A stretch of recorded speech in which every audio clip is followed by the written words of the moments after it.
Hello student, welcome all of you online platform of Vishwas Navsarda senior secondary school Bhunna. Student 8th class का second lesson हमने start किया हुआ है, जिसमें हम पढ़ रहे थे अबॉयटिक रिसोर्सेज के बारे में। इसमें 3 मेन रिसोर्सेज जो हैं अबॉयटिक, वो हमने पढ़ रहे हैं। वाटर रिसोर्सेज, सॉइल और लैंड, 3 प्रकार के रिसोर्सेज हम इसमें पढ़ रहे हैं। तो हमने आज तक कर लिया था वाटर रिसोर्सेज पढ़ रहे थे हम। लास्ट लेक्चर में हमने किया था वाटर साइकिल, उससे पहले जल के जो उपयोग हैं, रिसोर्सेज यूज़ हैं वाटर रिसोर्सेज के, वो हमने किए थे। आज हम आगे स्टार्ट कर रहे हैं ग्रोइंग यूज़ ऑफ वाटर। अब कहते हैं कि यूजेज ऑफ वाटर रिसोर्सेज में जो जो उपयोग हमने पढ़े थे वो सारे जनरल उपयोग है, यानी कि वो हमेशा से महत्वपूर्ण रहे हैं। Always they are important for the human beings, but growing use of water recent year में, पिछले कुछ सालों में, 20-25 सालों में, तो जल का प्रयोग है वो बहुत ज़्यादा बढ़ गया है, बढ़ता ही जा रहा है बल्कि, तो इसलिए उसे ग्रोइंग यूज ऑफ वाटर कहा जाता है। इसको हम अलग से इसमें स्टडी करते हैं। The uses of water are increasing rapidly as efforts said. Recent use water like hydrogen fuels being discovered. जैसे ही जल से हाइड्रो इलेक्ट्रिसिटी जनरेट होने लगी है और इसके बहुत सारे उपयोग होने लगे हैं, तो इनकी वजह से जल का उपयोग जो है वो बढ़ता जा रहा है। इंक्रीजिंग रैपिडली, बहुत तेज गति से बढ़ रहा है। The world is passing through A phase of global warming. Global warming शब्द हम बार बार सुनते हैं। On account of which the Earth's mean temperature has gone a little bit higher, जिसका मतलब होता है कि पृथ्वी का औसत तापमान जो है वो बढ़ जाता है। पृथ्वी का औसत तापमान बढ़ना क्या है? ग्लोबल वार्मिंग है। तो जब ग्लोबल वार्मिंग काफ़ी तेज़ गति से हो रही है, तो ऐसे में जल जो है वो हमारे लिए एक महत्वपूर्ण स्रोत के रूप में उभर कर सामने आ रहा है। तो जल ग्लोबल वार्मिंग के इस इरा में बहुत ही रैपिड गति से इंक्रीजिंग इम्पोर्टेंस, महत्व का होता जा रहा है, इम्पोर्टेंस का होता जा रहा है। Consequently the consumption of water has risen from about 3850 cubic meter year,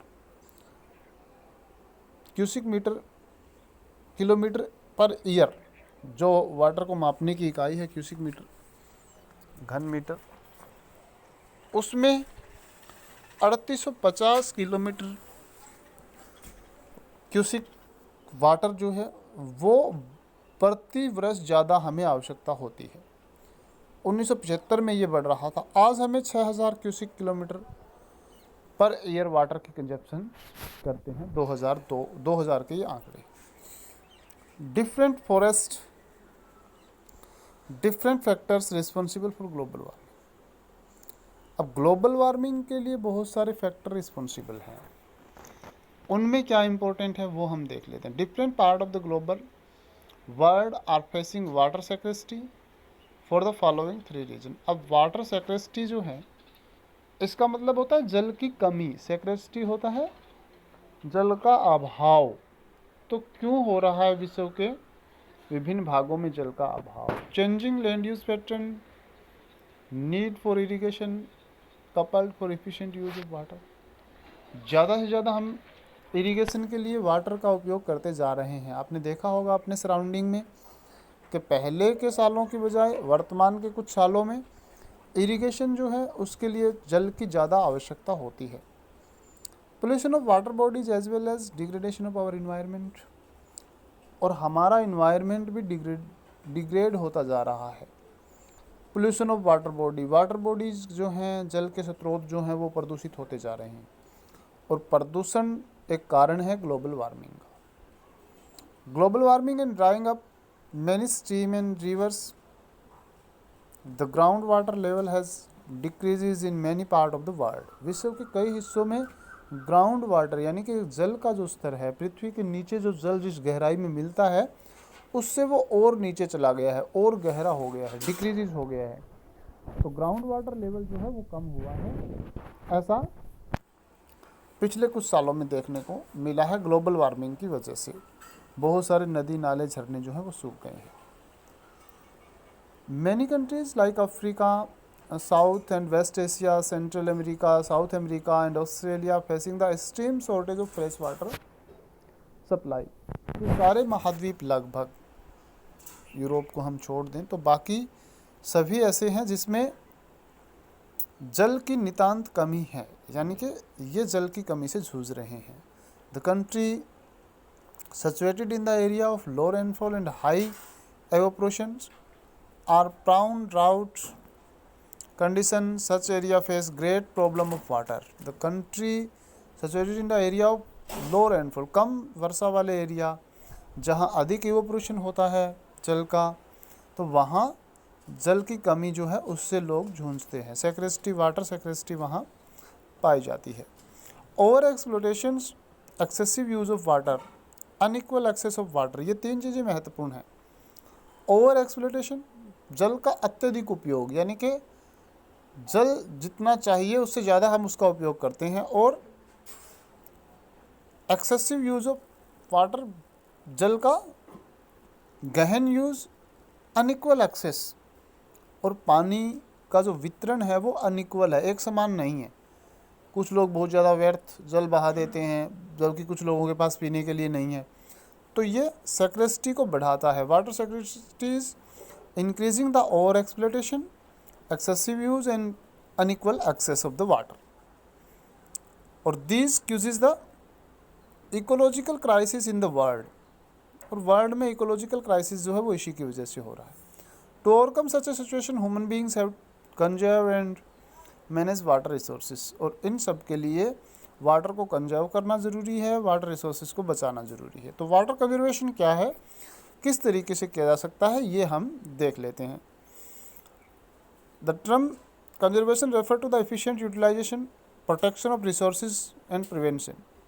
जो जल के स्रोत हैं उनको बचाना, उनका अच्छे से यूज़ करना, जुडिशियस यूज़ करना कंजर्वेशन है। इसके कुछ तरीके हैं। Growing different type of natural vegetation is slow down the surface run of, in this way underground water shortage can be improved. सबसे पहला है कि हमें विभिन्न प्रकार के नेचुरल वेजिटेशन को उगाना चाहिए जिसकी वजह से स्लो डाउन होता है सरफेस, जब बहता जल है वो उसकी गति धीमी हो जाती है और भूमि जो है वो ज़्यादा जल ग्रहण कर लेती है, जिसकी वजह से ग्राउंड वाटर शॉर्टेज जो है वो कम होती है। Important water resources making the check dam, जो वाटर रिसोर्सेज है उनके साथ साथ चेक डैम बनाए जाने चाहिए। चेक डैम बनाने का मतलब है कि पानी की गति धीमी, जितनी गति धीमी होगी तो पृथ्वी जल ज़्यादा शोषण करेगी। रेन वाटर हार्वेस्टिंग होना चाहिए, technique should be used. Adequate amount of water should B use in irrigation, सिंचाई की जो अच्छी विधियां हैं उनका उपयोग किया जाना चाहिए। In arid region sprinklers, drink of trickle इमिजेंस, irrigation method should be used in agriculture activity. Drip irrigation का यूज़ एरिड रीजन में करना चाहिए। Recycling water should be used in coolant in the industry में जो वाइट वाटर है उसका recycling करना चाहिए, यानी कि एक बार उसका उपयोग कर लिया तो दोबारा भी उसका उपयोग किया जा सकता है। उसको ठंडा करके दोबारा से कूलिंग के लिए उसका उपयोग किया जा सकता है। At home we should also check the wastage of water, हमें घर पे भी वाटर को वेस्ट नहीं करना चाहिए, इसका सही से उपयोग करना चाहिए। We can reuse the water, garden में हम इसका रीयूज़ कर सकते हैं, घर में जो जल हम उपयोग करते हैं। Every member of the house need to water economically, प्रत्येक व्यक्ति को घर के पानी को बचाने की आवश्यकता होती है और तभी हम इसको बचा पाते हैं। तो ये आपके वाटर के रिसोर्सेज को कंजर्व करने के तरीके हैं जिनकी वजह से हम जल को बचा सकते हैं। तो ये लेसन आज आपका कंप्लीट होता है। इम्पोर्टेंट वर्ड्स हैं आपको इसमें से देख लेने हैं जो हमने लेसन में किए हैं। अबोटिक रिसोर्सेज है, कम्युनिटी लैंड है, कंजर्वेशन है, ये सब वर्ड हम डिस्कस कर चुके हैं। तो इसके एक्सरसाइज साथ के साथ हम आपको देते रहे हैं। बाकी आपको रहते क्वेश्चन है वो जल्दी मिल जाएंगे और उनको भी आपने करना है, नोटबुक में अपनी कंप्लीट कर लेना है। और क्विज के लिए आपको तैयार रहना है, फर्स्ट लेसन उसके लिए कंप्लीट कर लेना है। तो नेक्स्ट वीडियो में हम नेक्स्ट लेसन स्टार्ट करेंगे, तब तक के लिए आपका thank you very much, have a nice day.